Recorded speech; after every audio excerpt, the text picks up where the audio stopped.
अगर आपने पार्ट 1 से पार्ट 3 तक नहीं देखा है तो पहले आप वो देखिए, नहीं तो ये स्टोरी आपको समझ में नहीं आएगी। तो चलिए आज की स्टोरी शुरू करते हैं। धोखा मोहब्बत का पार्ट 4। कहानी को हम लोग थोड़ा पीछे से जानते हैं ताकि आपको कल की स्टोरी समझ में आ सके। तो चलिए शुरू करते हैं। और उसके पैरों के पास बैठता है। तुम्हारी वकीलगिरी करने की आदत 24 घंटा बनी रहती है क्या बस देखो तो शुरू हो जाती है। अरे अब मुझे भी तो कुछ बोलने दो। अब मैं बोलूँगा और तुम चुपचाप सुनोगी, समझी? अर्जुन ये कहता है। और उसके बाद आज की स्टोरी हम लोग जानते हैं। अर्जुन मीरा से कहता है अब मैं बोलूँगा और तुम सुनोगी। फिर अर्जुन मीरा के मुंह पर से कपड़ा हटा देता है और जाकर एक कुर्सी में बैठ जाता है और कहता है पूछो क्या पूछना है, आज मैं तुम्हारे हर सवालों का जवाब दूंगा।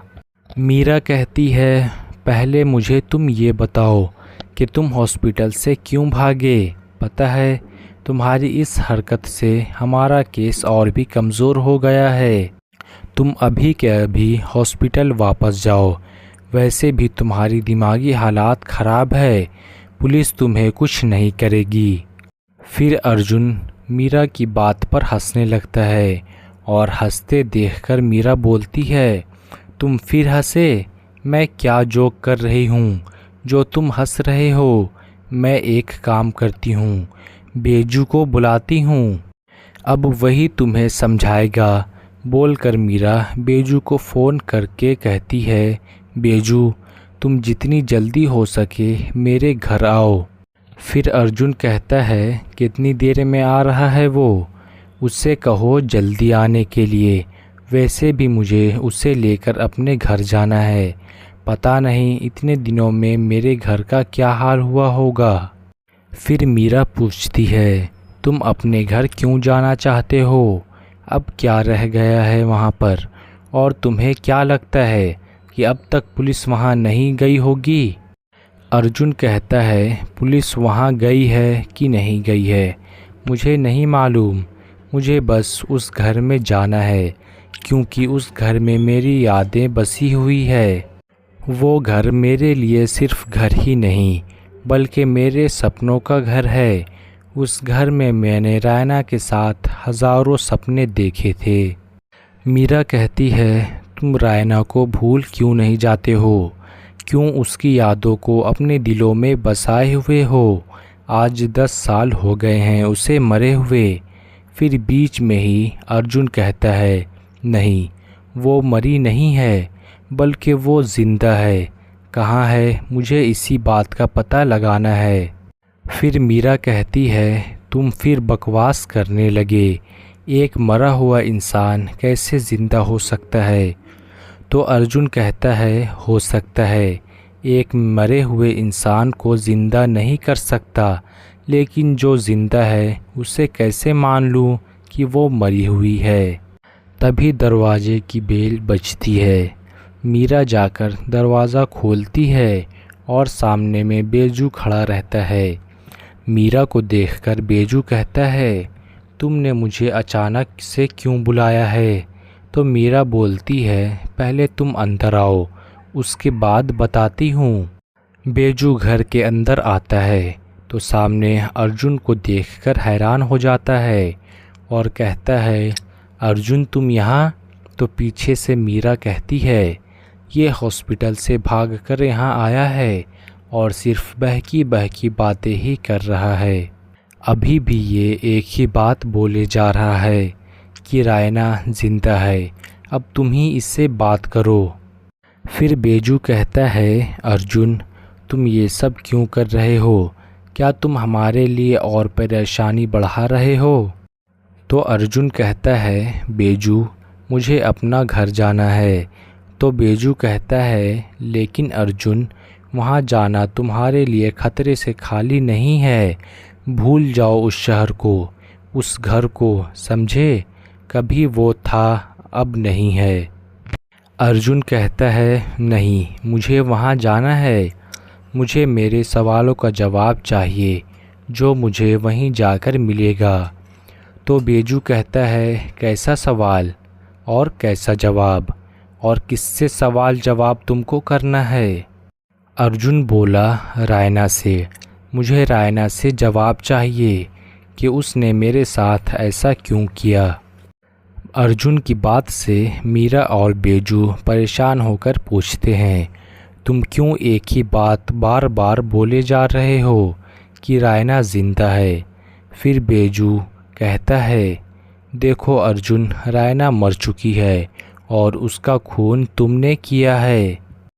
अर्जुन कहता है, मैंने उसका खून नहीं किया है, बल्कि उसने ऐसा नाटक किया था कि मैंने उसका खून किया है, और मैंने अपनी इन्हीं आँखों से उसे भागते हुए देखा है। मैं बेहोश हो गया था। जब होश में आया तो पुलिस मुझे पकड़ के ले गई। बेजू पूछता है, तुम बेहोश कैसे हुए? तभी अर्जुन बोला, मैं गुस्से में गया ज़रूर था कि आज रायना को मेरे हर सवाल का जवाब देना ही होगा, पर जैसे ही मैं उसके घर पहुंचा, किसी ने मेरे माथे पर किसी ज़ोर चीज़ से वार किया। जब मैं घूम कर देखा तो रायना और उसके साथ वही लड़का था जिसके साथ वो हमेशा रहती थी। फिर मैं बेहोश हो गया। उसके बाद मुझे कुछ नहीं पता कि मेरे साथ क्या हुआ, और जब मैं होश में आया तो पुलिस मुझे रायना के खून के इल्ज़ाम में पकड़कर ले गई, और मेरे पास जिसकी लाश थी वो किसकी थी मुझे नहीं मालूम। उसके शरीर में कपड़े रायना के थे, पर वो रायना नहीं थी। सिर्फ कपड़े से पहचान करके उसे रायना बता दिया गया, क्योंकि उसका चेहरा इस कदर बिगाड़ दिया गया था ताकि वो कपड़ों से सबको रायना ही लगे। बस फिर क्या था, उसके खून के इल्ज़ाम में मुझे फंसा दिया गया। फिर मीरा कहती है कि अभी तुमने जो कुछ भी कहा ऐसा ही हुआ था। तो अर्जुन बोला, मैं अपने बाबा की कसम खाकर कहता हूँ कि मैं जो कुछ भी कह रहा हूँ वो बिल्कुल सच कह रहा हूँ। फिर वो कहता है, मुझे मरने का डर नहीं है, लेकिन मैं पहले उसे मारकर फिर मरना चाहता हूँ। आखिर मैंने उसका क्या बिगाड़ा था जो उसने मेरी पूरी ज़िंदगी बर्बाद कर दी। मैं उससे पूछना चाहता हूँ कि उसने मेरे साथ ये खेल क्यों खेला, मोहब्बत करके मेरे साथ धोखा क्यों किया। मुझे जब तक मेरे सारे सवालों का जवाब नहीं मिलता तब तक मैं चैन से नहीं बैठूंगा। मीरा कहती है, तुम्हारा कहना है कि रायना ज़िंदा है। अगर वो वाकई में ज़िंदा है तो तुम्हारे खिलाफ़ फिर कोई केस नहीं बनेगा, लेकिन इसके लिए हमें उसके खिलाफ़ सबूत चाहिए होगा, और वो सबूत वहीं जाकर मिलेगा जहां ये कहानी शुरू हुई थी। फिर बेजू कहता है, तो फिर चलते हैं हम अपने शहर मसूरी, वहाँ की वादियाँ हमें बुला रही है। फिर वो कहता है, लेकिन वहाँ जाने से पहले हमें अपने हालात हुलिये बदलना होगा। मीरा कहती है, उसकी चिंता मत करो, वो मैं कर दूंगी। तुम लोग का ऐसा मेकअप करूंगी कि तुम लोग को कोई भी नहीं पहचान सकेगा। फिर बेजू कहता है, मीरा क्या तुम भी हम लोग के साथ चलोगी? तो मीरा सोचते हुए कहती है, अगर अर्जुन को मेरी ज़रूरत होगी तो मैं ज़रूर चलूँगी। तो अर्जुन बोलता है, तो मीरा जी मेरी बेगम बनकर चलेंगी। बेगम के मतलब होता है वाइफ़। अर्जुन का कहना है कि मीरा उसकी वाइफ़ बनकर चलेगी। अर्जुन हमीद और मीरा सलमा बनकर गांव जाएगी। फिर अर्जुन बोला, और मैं तुम लोग का अब्बा बनकर जाऊंगा। अच्छा प्लान है ना? फिर तीनों हंसने लगते हैं, और हंसते हंसते अर्जुन रोने लगता है। अर्जुन को रोता देख मीरा पूछती है कि क्या हुआ अर्जुन, तुम अचानक से क्यों रोने लगे हो?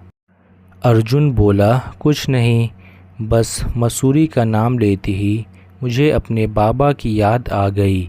आज अगर वो होते तो मुझे इतनी तकलीफ़ नहीं सहनी पड़ती।